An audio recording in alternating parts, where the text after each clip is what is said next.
Dear friends, good afternoon. As I have told you yesterday, just to make your life easier and make you to understand the subject better, myself and Mr. Grainel, we have decided to record the video of my lectures for some of the topics which are fully problem oriented, and we have made an effort today morning, and this video will be made available to you in Moodle from 3:15 p.m. onwards today. So you have to log in into the Moodle and then start playing the video and see the lecture presentation. It will be available only from 3:15 to 4:15 because the entire recording time is only 1 hour. After 4:15, if you try to log in, you will not be able to access the video. This is the first instruction which has to be very clearly understood. And the second instruction is, I want you to note down the derivations and calculations that I have done on the board by watching my video. And after the lecture gets over, I want you to take a photo of the lecture notes that you have written in any sheet or notebook and send it to me through WhatsApp or email before 4:45 p.m. Failing which, you will not be given attendance for this class. I hope you understand the intention behind these measures. So this is basically to facilitate better learning of topics which are problem oriented. Good afternoon. Today I thought we will have a recording of the lectures that I give with the subject theory of vibrations. The main reason I felt was trying to project the PowerPoint presentation is not really effective for this particular topic or maybe a few topics that I'm going to cover in the future, because this involves a lot of mathematics, and then probably if I physically do it on the board and get it recorded, and then if you observe and then try to understand, probably things are going to be much better. So in this context, myself and Mr. Grainel of our department, we decided why not give a try with regard to a few of the topics that I am going to cover under theory of vibrations. Accordingly, I thought I will start with the new topic because there is no problem of continuity, as what I did yesterday was actually the end of the topic. So the topic that I am going to cover today, which involves a lot of mathematics, is again using a very popular mathematical technique called Laplace transform. So let us try to understand how we can obtain system response using Laplace transform method. Now, Laplace transform method has gained wide acceptance in the study of what is called as linear time invariant systems. It's a very efficient method for solving linear ordinary differential equations with constant coefficients. Now there are certain other advantages of this method when compared to other mathematical techniques. For example, it can be used to treat discontinuous functions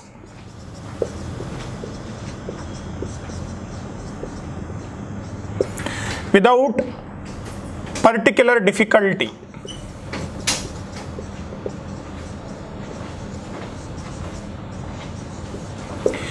As it takes into account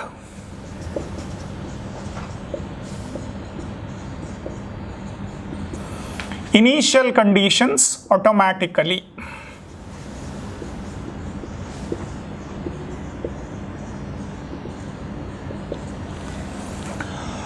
And another major advantage of this particular technique is it helps you to convert ordinary differential equation into an algebraic equation which can be easily manipulated.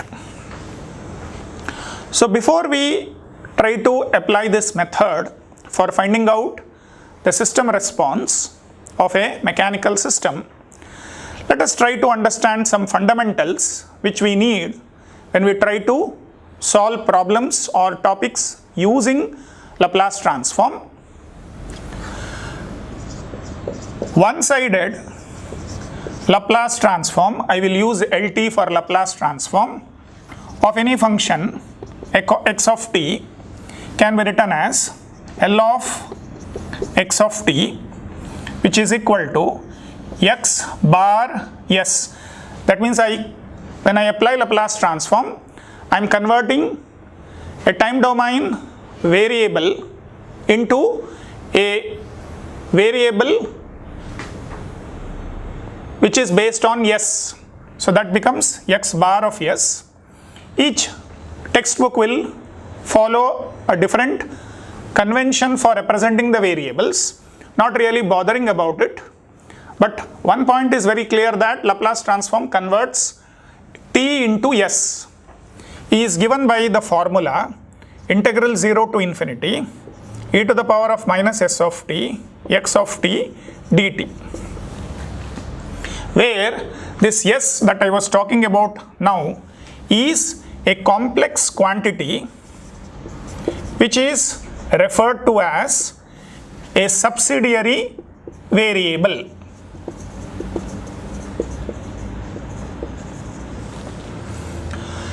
And what do you call this e to the power of minus st? This e to the power of minus st is called the kernel of Laplace transformation.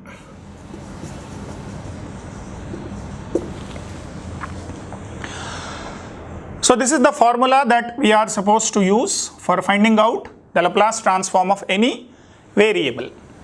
Now let us try to find out Laplace transform of a variable if it gets differentiated once, if it gets differentiated twice. Say L of dx of t by dt. So now I will use the formula 0 to infinity e to the power of minus st.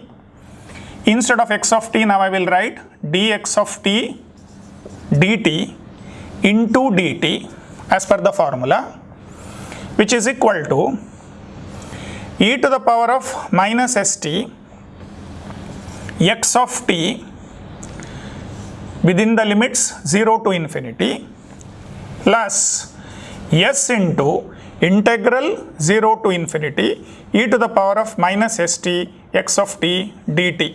So I am not telling you how we are getting this, because probably you should know how you do integration of two elements. So the procedure which needs to be followed for integrating two components in an equation is what is being followed here. So this gives you the second term will give you s into x bar of s, because this represents x bar of s. So s into x bar of s, and the first term gives you x of 0. And what do you call this x of 0? This is nothing but value of x of t at t is equal to 0. Probably you can also consider this to be the initial conditions. Similarly, if I want to find out the Laplace transform for double differentiation, so again I will use the same formula where I am going to now substitute d square x of t by dt square in the place of x of t. Again, probably I think it is called as integration by parts or something. So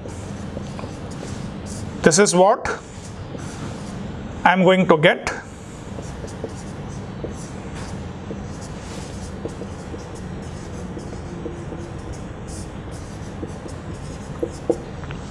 This is what I am going to get.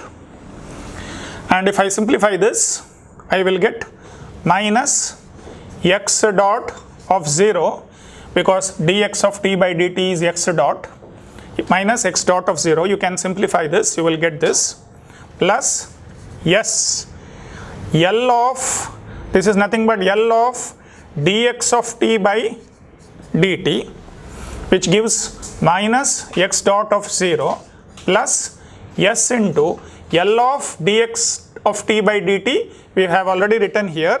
So if I substitute it, I will get s square x bar of s minus x into x of 0, where I will consider this as value of x dot of t at t is equal to 0, which is nothing but the initial velocity. Similarly, I can also find out the Laplace transform of any force f of t. F of t is my force. I am giving some force to a mechanical system and I am interested to find the response. So if I take the Laplace transform of f of t, I will get f bar of s.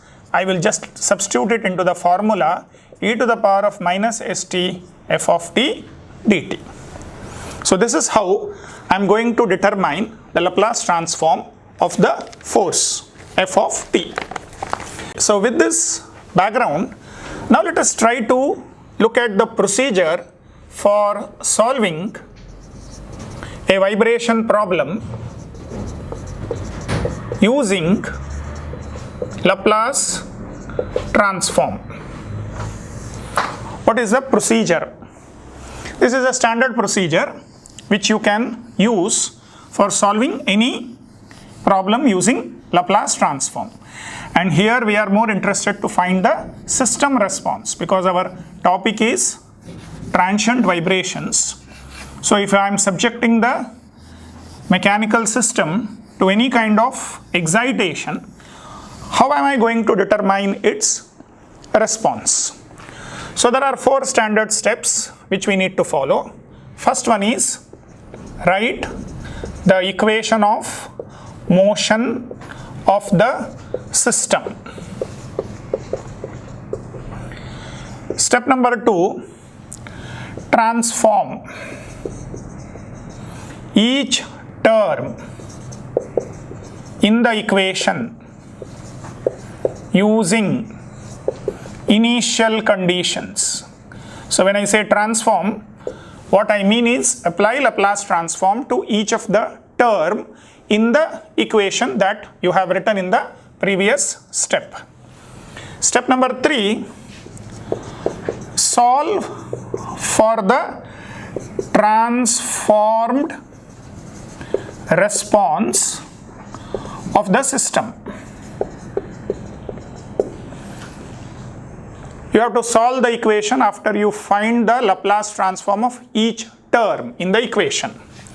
And finally, obtain the response by applying what is called as the inverse Laplace transform. So this is the standard methodology that you are supposed to follow whenever you want to solve a vibration problem using Laplace transform. Now to understand this whole procedure, probably we will generalize and then try to do this procedure. Consider I have a system which consists of a spring, mass and damper. I am subjecting this to a force f of t, because of which it is giving me a response x of t. Now how will I write the equation of motion? That is the first step. Equation of motion. We have discussed this several times. We will use the Newton's second law of motion. So the equation that I am going to get will be mx double dot plus cx dot plus kx is equal to f of t. So this is a second order linear non-homogeneous differential equation. So that is the first step, write the equation of motion of the given system. Now Let us apply the second step where I am supposed to transform each term in the equation, of course with initial conditions. So m is a constant, I cannot apply Laplace transform, so I will be writing it like this.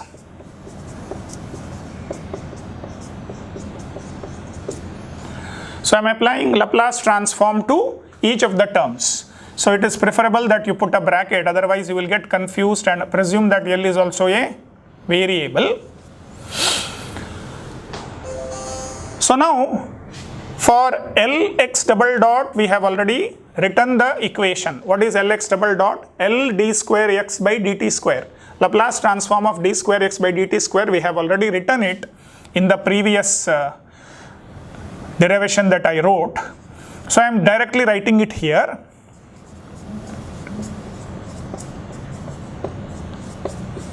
So this is my Laplace transform of d square x by dt square plus c into Laplace transform of x dot means dx by dt, which is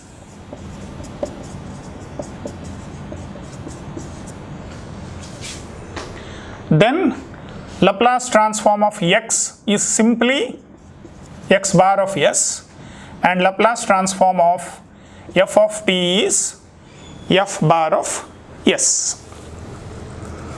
So this is the transformation of each term in the equation. Now suppose I use the initial conditions as written in the step. So take initial conditions x dot of 0, which is the initial velocity, x of 0, which is the initial displacement, as 0. Then this term is 0, this term is 0, this term is 0. If I simplify it, I have x bar s common, so I will take it outside. So I am left with ms square in the first term plus cs in the second term plus k in the third term, and I am left with f bar of s in the right hand side. So this ms square plus cs plus k, it's actually called as the characteristic equation of the given mechanical system, which I did write when we looked at unit 1, where we were discussing about different types of damped systems. Now let us try to define a few terms associated with this particular equation. For example, if I want to write a ratio of f bar of s divided by x bar of s, where f bar of s is my input or excitation and x bar of s is my response. So I will call this as z bar of s, which is equal to ms square plus cs plus k. This is called as the generalized impedance of the system.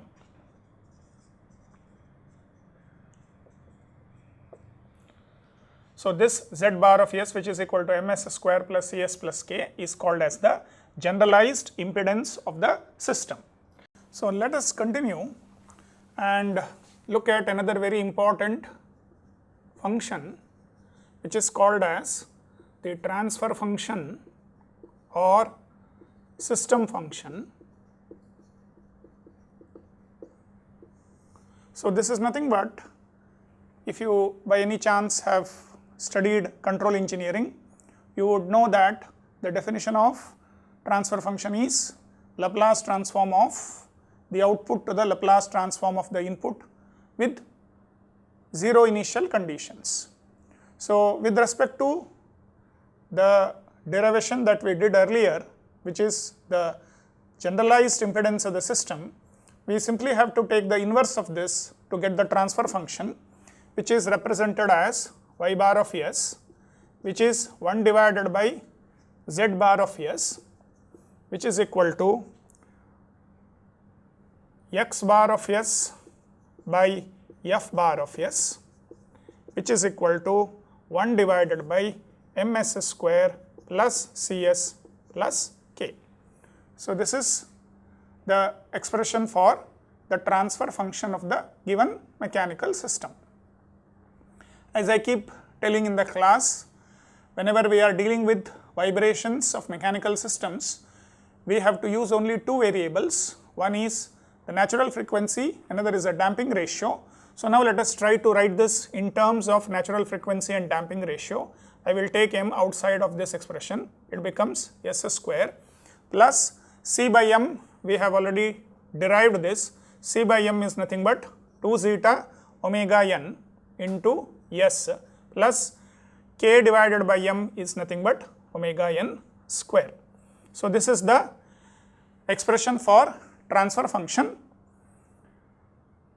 for the given mechanical system. Now what does this equation represents? This equation represents an algebraic expression in the s plane, because everything is in terms of s, and this s plane is nothing but a complex plane which is sometimes called as the Laplace plane. Now what is the advantage of having a transfer function? If I know the transfer function, I can always find out the response. That is what is the goal of this particular topic. So what is the response? Response is x bar of s. And how will I get x bar of s from this expression? It is simply multiplying the transfer function with the input. So x bar of s is my response, y bar of s is my transfer function, and f bar of s is my input or excitation. So I can also show this by means of a block diagram. So this is my transformed excitation, which is f bar of s. This is transfer function, which is y bar of s, and this is the transformed response, which is x bar of s. So this expression which we have written here is being shown by means of this block diagram. So x bar of s is nothing but transfer function y bar of s into the transformed excitation, which is f bar of s. So now using this, we have finished the 3 steps of using the Laplace transform method for finding the system response. Now let's go to the last step, step number 4. Step number 4 is obtaining the inverse Laplace transform or applying the inverse Laplace transform in order to get the response.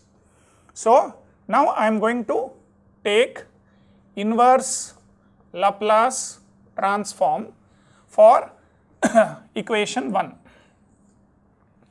Taking inverse Laplace transform of equation 1, I will get x of t. That means I am getting my original term x of t is equal to L inverse of x bar of s, which is nothing but L inverse of y bar of s into f bar of s. If you want, you can put bracket here, otherwise you can leave it as it is. Now the only change would be I will not ignore the initial conditions. If you remember earlier, when we took the Laplace transform, we took the initial conditions x of 0 and x dot of 0 as 0, but now we are not going to ignore the initial conditions.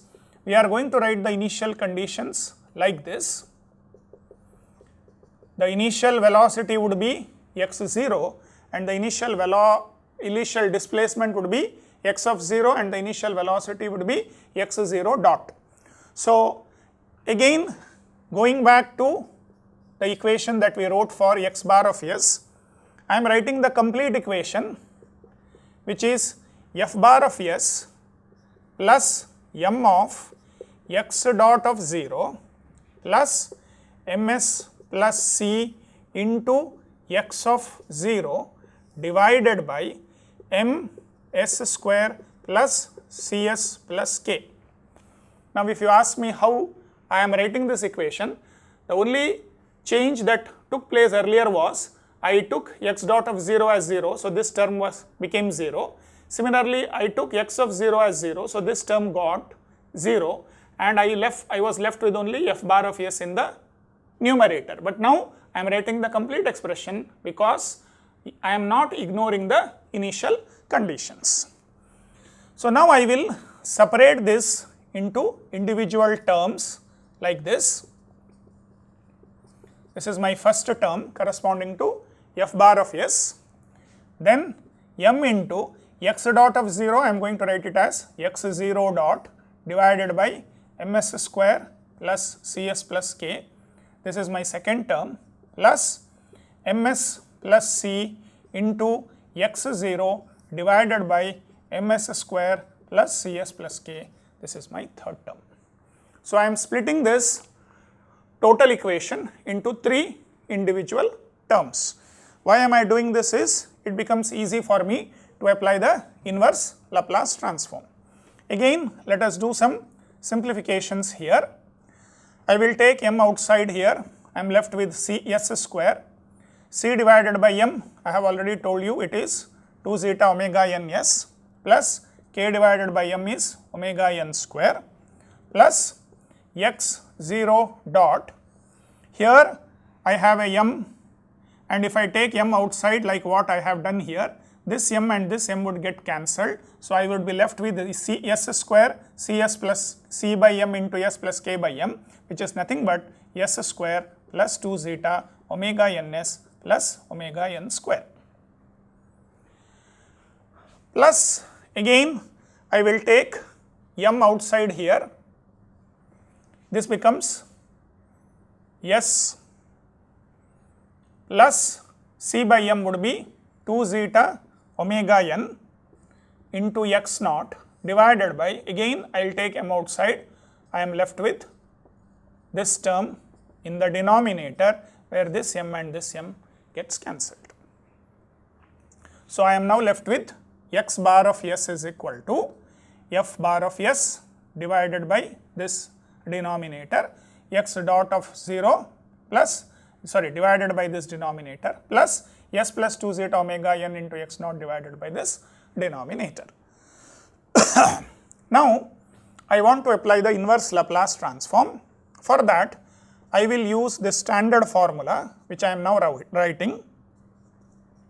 How will I find the inverse Laplace transform if I have two terms like this? The standard formula is 0 to t f1 of tau f2 of t minus tau d tau. This is the standard formula for finding out the inverse Laplace transform if there are two functions. So now let us equate the two functions. I will treat the first function as f bar of s. Suppose I consider the first term, and I will consider f2 bar of s as 1 divided by m into s square plus 2 zeta omega ns plus omega n square. So I am considering the first term in this expression, and then I am applying this formula, and this is what I am going to get. f1 of s is f bar of s, f2 bar of s is the second term. So what is f1 of t after I apply the inverse Laplace transform? It becomes L inverse of f1 of s, and in this case it is f of t. So f1 of t, which is the inverse Laplace transform of f1 bar of s, is nothing but the inverse Laplace transform of f bar of s, which is f of t.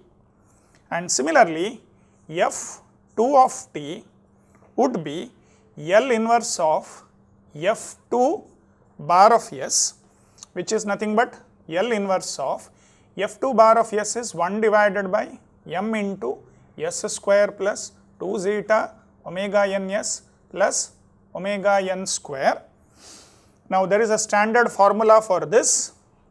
So the standard formula would be not for m, for L inverse of 1 divided by s square plus 2 zeta omega n s plus omega n square, the formula would be 1 by omega d e to the power of minus zeta omega n t into sin omega dt. This is the standard Laplace transform formula available in all the textbooks. So you need to remember these formulas if at all you want to solve any problem concerned with Laplace transform. So I have here 1 by m, so m is a constant. For the remaining part, this is the formula that I need to apply. I already have the formula which I just now wrote, so I can use that directly, but I have a problem with the third term, so I need to know what is the formula for that. So L inverse of s plus 2 zeta omega n divided by s square plus 2 zeta omega ns plus omega n square. What is the formula for this?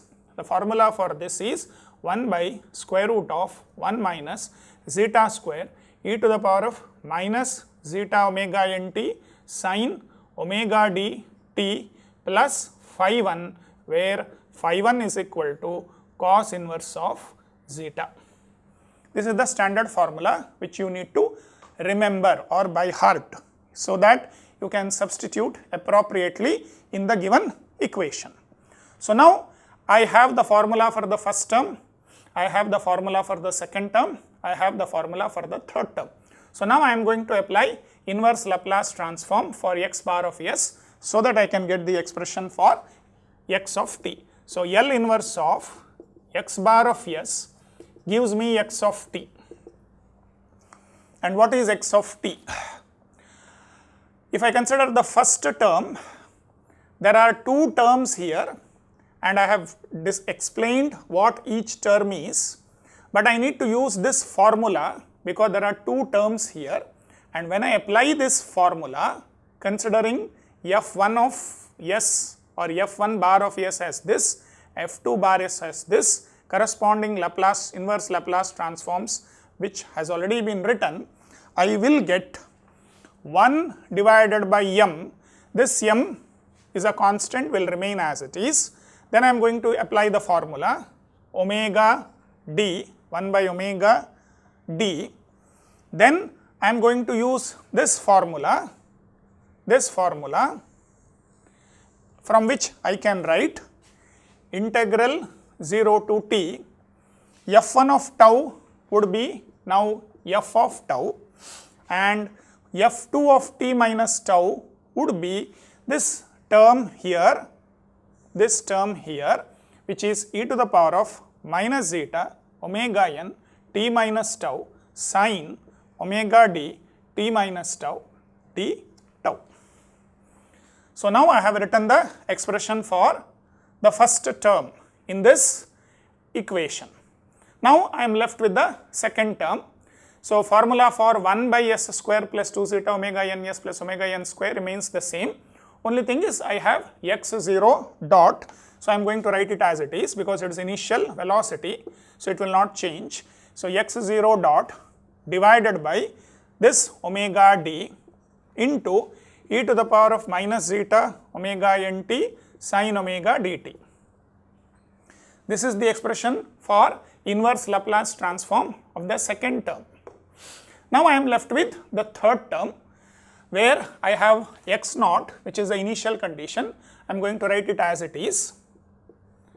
Then what is the inverse Laplace transform of s plus 2 zeta omega n by s square plus 2 zeta omega ns plus omega n square? It is nothing but this formula that I have written here. So I am going to rewrite it here, which is 1 divided by square root of 1 minus zeta square e to the power of minus zeta omega nt sin omega dt plus phi 1, where phi 1 is equal to cos inverse of zeta. So this is my complete expression for the system response of the given second order differential equation. So this is my complete response. So this is the procedure that you are supposed to follow if at all you are asked to use Laplace transform for finding out the response. So this is for a single degree of freedom spring mass damper system subjected to an external excitation f of t. Yeah, let us continue and look at some more examples. Before that, again let us look at some fundamental concepts which we need sometimes to solve problems. We have already seen in the introductory class on transient vibrations what is a unit impulse. So now if at all I want to find out the Laplace transform of a unit impulse, how will I find out the Laplace transform of a unit impulse? I am going to represent it as delta of s because it is going to be a variable of s, and I am going to use the formula 0 to infinity e to the power of minus st, and here instead of x of t I am going to use delta of t, which is the representation for unit impulse. Now if I apply integration here, I will get e to the power of minus st, t is equal to 0 into integral 0 to infinity delta t dt, which is equal to 1. So x of t, which is my response, is equal to g of t, which is the impulse response function. So accordingly, f of s, which is equal to delta of s, which is equal to 1. So if I want to get g of t, I will apply inverse Laplace transform on g of s into delta of s, but delta of s is 1, so I will get L inverse of g of s. So what does this mean is g of t is nothing but the impulse response. It is always equal to the inverse Laplace transform of g of s. And what is g of s? G of s is nothing but the transfer function. So this is a very important relationship where you can prove that the impulse response of any mechanical system can be found out by taking the inverse Laplace transform of the transfer function, and we already have seen what is a transfer function. There are various kinds of excitations that you can give to a mechanical system, particularly if you want to model the behavior of the system. Again, if you have studied control engineering, you would know that there are different types of input signals that you can give. For example, step input, ramp input, parabolic input. So you have various types of inputs, and for each of these inputs you can always find out the corresponding response. So again, just to understand, let us find out the Laplace transform of a unit step function. Laplace transform of a unit step function. So I will represent unit step function as u of t. So what is a step function? How do I represent a step function? If this is t and this is capital U of t, so step function is always represented like this. That means at time instant t is equal to 0, it will have some value and it will remain constant for the rest of the time interval. Now I am using small u of t because I am finding out the Laplace transform of unit step function.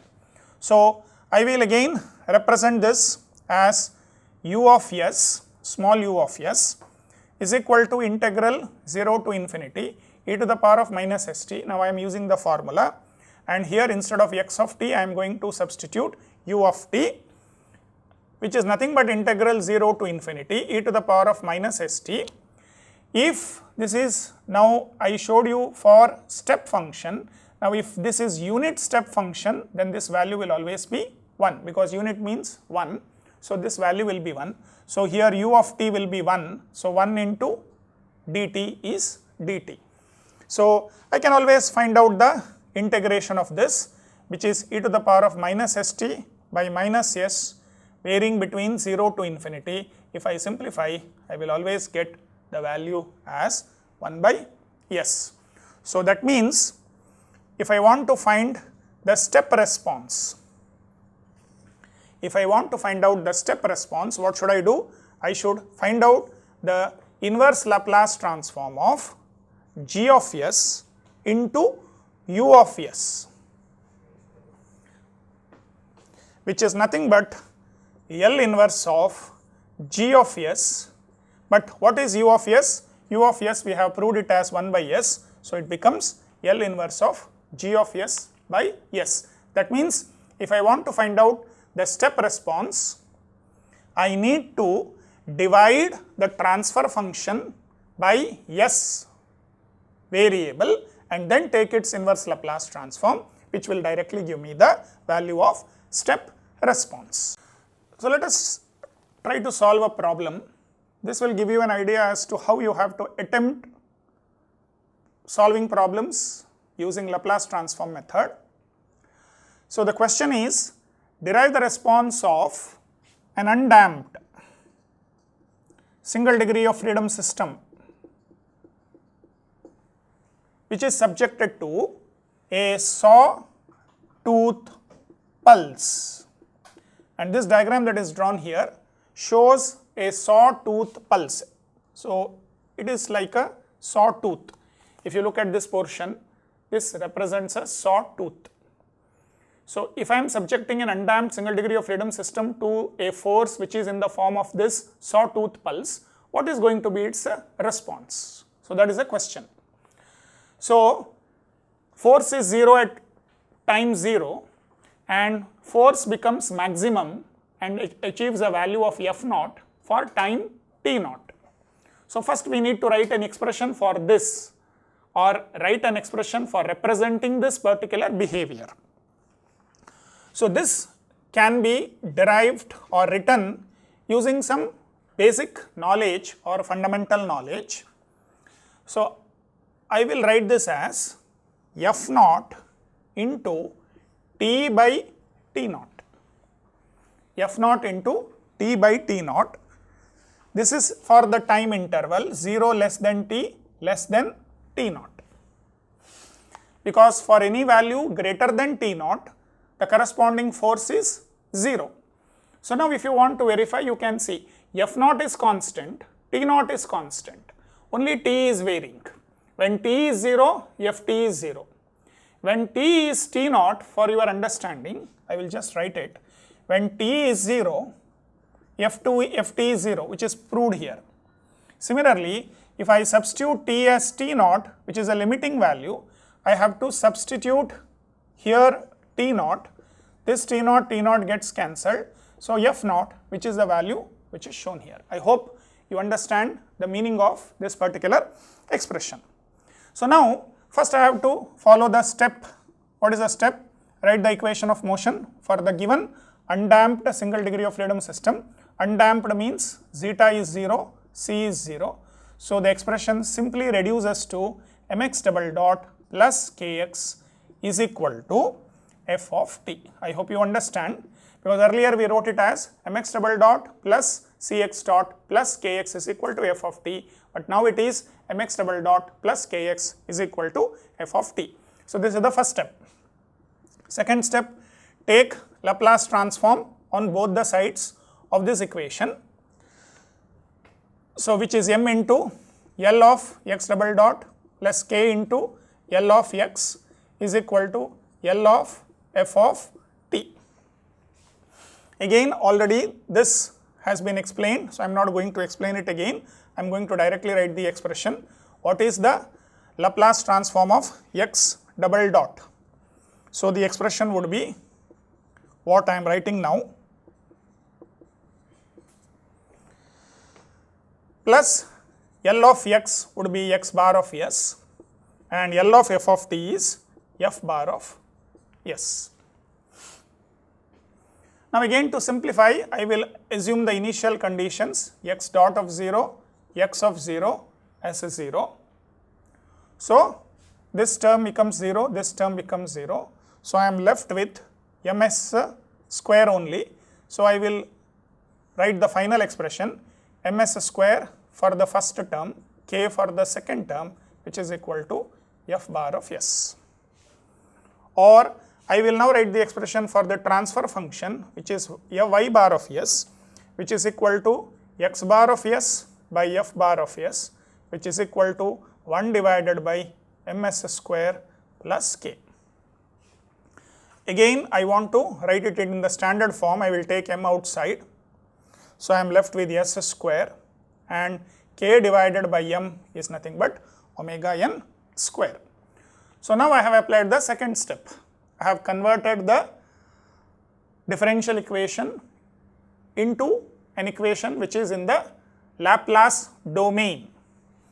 Now I have to get the response. I have to get the response. For that, I am giving it a excitation which is in the form of a sawtooth pulse. So how will I write x of t? X of t would be L inverse of x bar of s, which is equal to L inverse of y bar of s into f bar of s, which is a standard notation which we have already seen. Now I want to find out f bar of s. So f bar of s, I will use the formula integral 0 to, instead of writing infinity, I will write it as t naught, because the force is acting between 0 and t naught. Formula is e to the power of minus st. Here instead of x of t, I am going to write it as f of t. Now I am going to substitute for f of t, which is f naught t by t naught, and that f naught by t naught is constant, so I am taking it outside. Then integral 0 to t naught e to the power of minus st. What is remaining is this t into dt. So after substituting for f of t, which is f naught into t by t naught, this is what I am going to get. I have to now apply again the formula for integration. So integration by parts. So t e to the power of minus st by minus s 0 to t naught plus 1 by s integral 0 to t e to the power of minus st dt.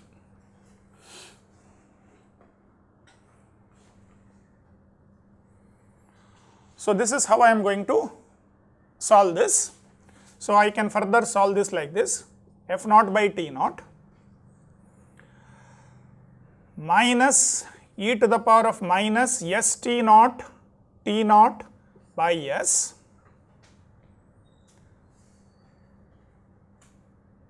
when I substitute for 0, I will not get any term because this becomes 0. So from this, considering the upper limit, I get this expression. Now I am considering the second term, which is here, which I will write it as plus e to the power of minus st. When I integrate it, I will get a s. That s minus s into this s, I will get it as minus s square, again between the limits 0 to t naught. So which further simplification, on further simplification, gives me f naught by t naught minus t naught e to the power of minus s t naught by s plus 1 by s square. After simplification, this minus goes off.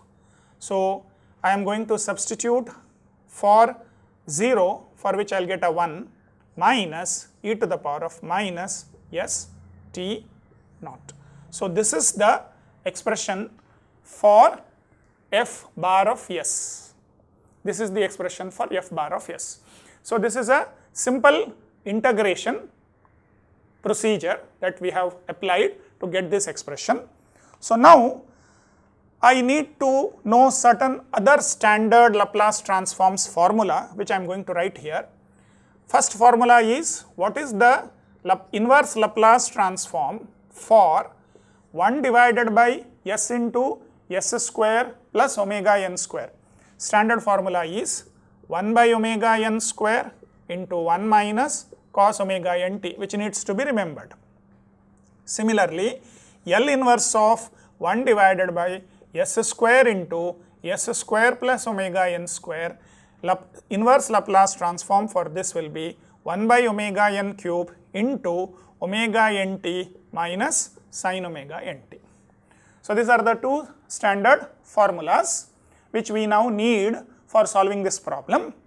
So now again going back to this equation, x of t is L inverse of x bar of s, which is equal to L inverse of y bar of s into f bar of s. So I am now continuing from here, which is L inverse of, so I have 1 divided by m into s square plus omega n square, which is corresponding to y bar of s. So I am going to write it here, 1 divided by m into s square plus omega n square, that is corresponding to y bar of s. And for f bar of s, I am going to write this expression which we just now derived, which is f naught by t naught into minus t naught e to the power of minus s t naught by s plus 1 by s square into 1 minus e to the power of minus s t naught. So now I am going to take the inverse Laplace transform for this entire expression, and I am going to apply these two formulas. This is the expression for which I have to apply the inverse Laplace transform, and I am going to use these two formulas which I have written here to get x of t. So please try to understand the expression carefully. X of t would be f naught divided by m into t naught into, I am considering the first expression, which is minus t naught. So I will have 1 by s into s square plus omega n square, for which I am going to use this formula. So by omega n square into 1 minus cos omega n. Since it is e to the power of minus s t naught, I have to write it in terms of t minus t naught, and then I am going to multiply this with u of t minus t naught, which represents the step function, unit step function, because we have already seen what is the Laplace transform of a unit step function. So I am going to use it here, plus I have now 1 by s square into s square plus omega n square. I am going to use the second formula, which will be 1 divided by omega n cube into omega nt minus sin omega nt into u of t. This is with regard to the first term here, because there are two terms here. So with regard to the first term, this is the equation. Now I am left with 1 by s square into minus e to the power of minus s t naught, which I am going to write like this, minus 1 by omega n cube into omega n t minus t naught minus sin omega n t minus t naught into u of t minus t naught. So this is the response of an undamped single degree of freedom system which is subjected to a sawtooth pulse. So because of the presence of e to the power of minus s t naught in both these terms, I need to write t as t minus t naught, and I am going to multiply it by the unit step function, which is u of t minus t naught. So that is a change that you observe with regard to this term, that is a change you observe with regard to this particular